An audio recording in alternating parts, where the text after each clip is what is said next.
Estamos con Rodrigo Cichelli en Río de Janeiro. Hoy es 12 de julio de 2018. Rodrigo, ¿nos contás un poquito qué haces? Bom, sou compositor, professor universitário na Universidade Federal do Rio de Janeiro, onde eu ensino disciplinas de composição, música eletroacústica, harmonia, análise musical. E radialista, faço um programa aqui na Rádio MEC FM dedicado à difusão do repertório de música eletroacústica. ¿Hace muchos años que haces este programa? Esse programa já são 8 anos no ar. ¿Y qué repercusión ha tenido? ¿Cuál es el impacto, por un lado, personal, y qué percibís que ha tenido como impacto en el público? Porque es música electroacústica y necesita difusión, así que es importante tu visión. Bom, o programa vai ao ar num horário um tanto ingrato, quartas-feiras à meia-noite.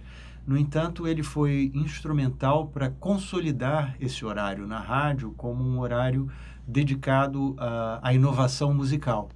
E do ponto de vista da audiência, segundo os ratings que nós recebemos recentemente, a média de audiência é de 7.000 ouvintes por minuto, até maior do que o programa que antecede. Essa é uma rádio pública, não é uma rádio comercial, é uma rádio estatal, focando um repertório que não é de consumo imediato, no entanto, muito bem sucedido. Eu não imaginaria na minha vida realizar um concerto semanal com 7.000 ouvintes, né?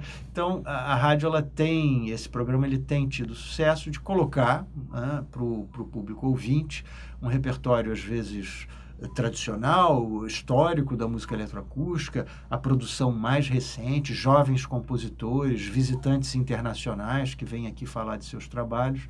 Então tem dado um panorama variado para o público ouvinte e ele atinge não só o público da cidade do Rio de Janeiro, mas ele também é retransmitido, se não me engano, em Brasília. Então há uma abrangência nacional na difusão desse programa.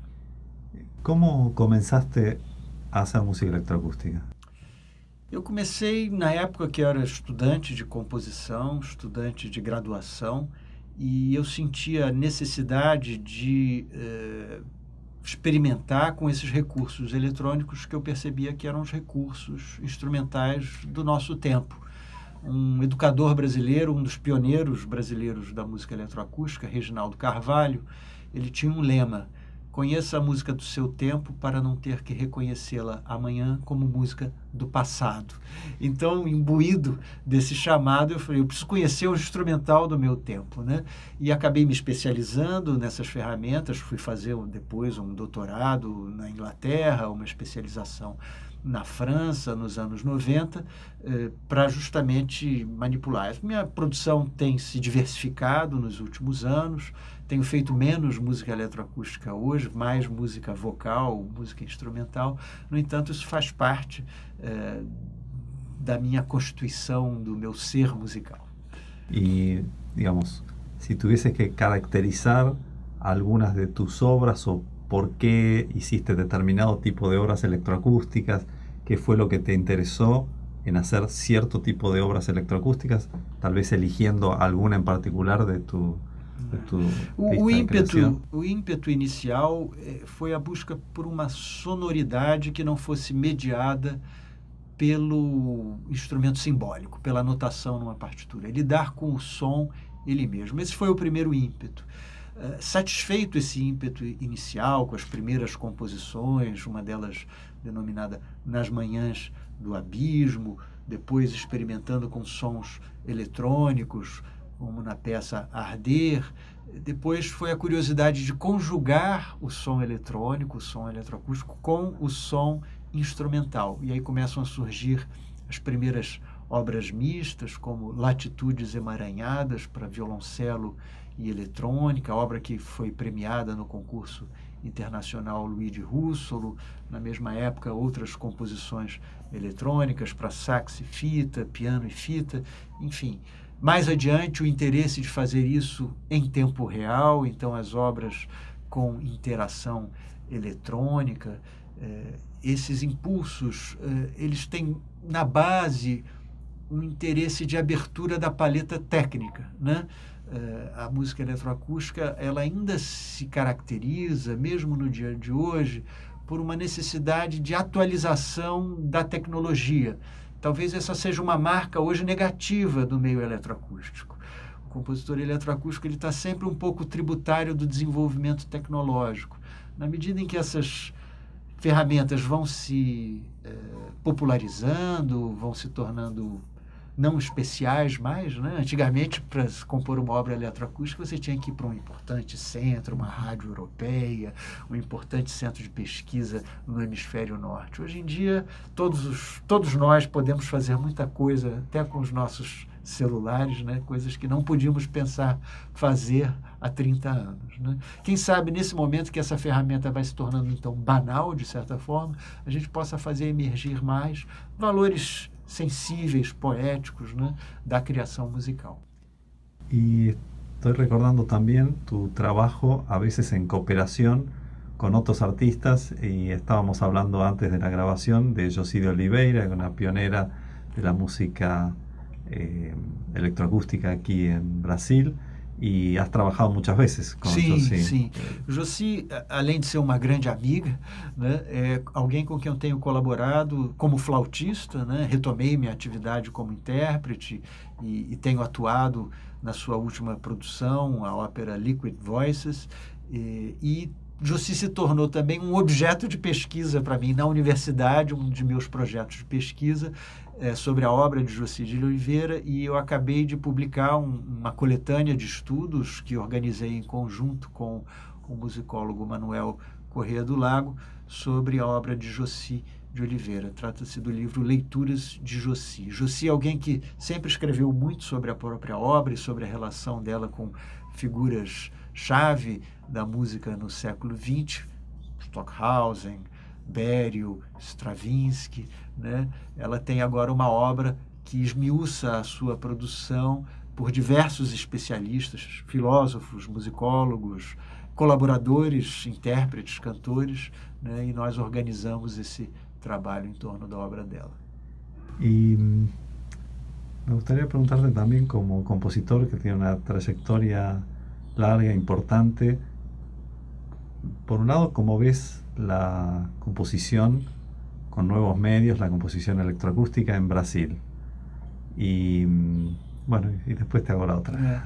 Tenho escrito sobre esse assunto. O meu projeto de pesquisa anterior justamente procurou enfocar o que é que os compositores brasileiros de música eletroacústica usam, não como equipamentos, mas quais são as ferramentas teóricas que eles fazem recurso. Eu tinha interesse, então, num primeiro momento, em saber se eles dialogavam com as tradições da música eletroacústica, a tradição concreta, a tradição eletrônica, a tradição da computer music, e que tendências mais recentes os influenciariam, né? Isso resultou em alguns artigos que foram publicados em periódicos, tanto no Brasil como no Reino Unido. No Brasil, o Música Odia, e no Reino Unido, o Organized Sound publicou um resultado recente, esse último já enfocando as novas gerações. E eu tenho percebido nas novas gerações um sentimento anti-acadêmico. As novas gerações parecem querer fazer uma música eletrônica descolada da tradição erudita europeia e descolada também do ensino universitário. Então, a gente vê pipocar aqui no Rio de Janeiro, em outras cidades do Brasil, centros de produção e experimentação musical que querem justamente fugir dessa couraça acadêmica que, ironicamente, por muitos anos era o refúgio da inovação, né? As novas gerações estão aí fazendo pontes, né, com outras áreas. Justamente nós discutimos nesse artigo do Organized Sound seria uma tendência oposicional, né? A gente flertou ali com John Ogbu e a ideia de oppositional culture. Também recorremos um pouco a Norbert Elias, falando da ideia do insiders e outsiders, né? De que maneira esse sentimento anti-acadêmico está se processando na cultura musical. Fato é que eu leciono numa instituição muito tradicional. A Escola de Música do FRJ é a instituição musical mais antiga do Brasil. Ela tem 170 anos de existência. Portanto, por mais que a gente tente, né, trazer ali a inovação, ela tem essa marca que é própria, que traz vantagens também, né, porque é uma instituição sólida, que é muito importante na cena musical mais ampla, né? Por outro lado, eu percebo esse movimento de fuga da academia. Entonces, justo como había una pregunta que aún estaba pendiente, que creo que viene muy bien para esto que acabas de decir. Entonces, a veces me cuestiono, pasamos los músicos electroacústicos de ser los cyborgs, ¿sí?, el futuro, a ser los dinosaurios, Sí, ¿no?, de en 50 cierta años. forma, Entonces, sí. en cierta forma, lo cuestiono, ¿no?, porque creo que es algo que uno tiene que reflexionar.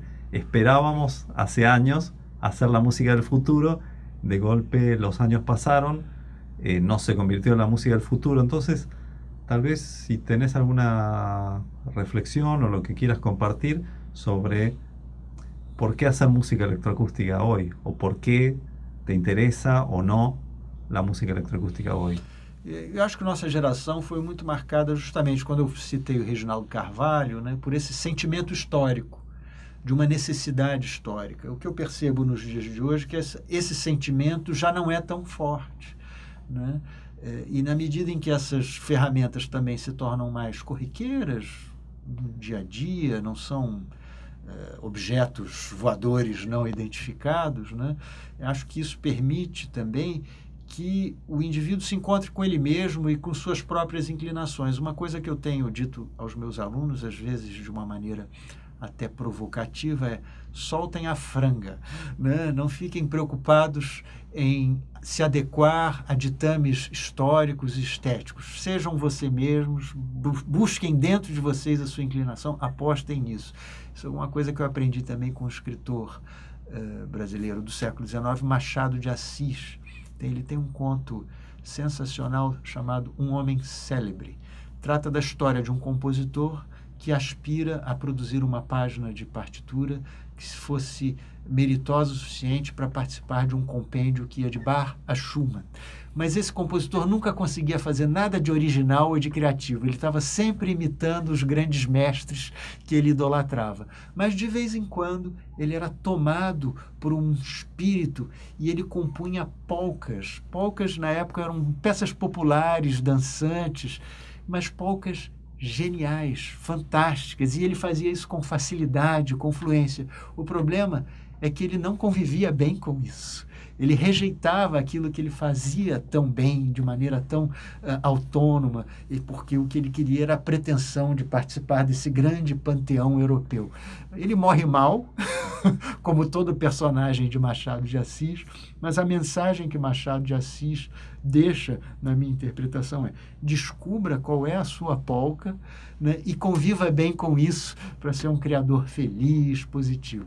Então, de certa forma, o que eu percebo nas novas gerações, eles não estão preocupados em participar de grandes panteões acadêmicos, de fazer parte da linhagem do desenvolvimento histórico.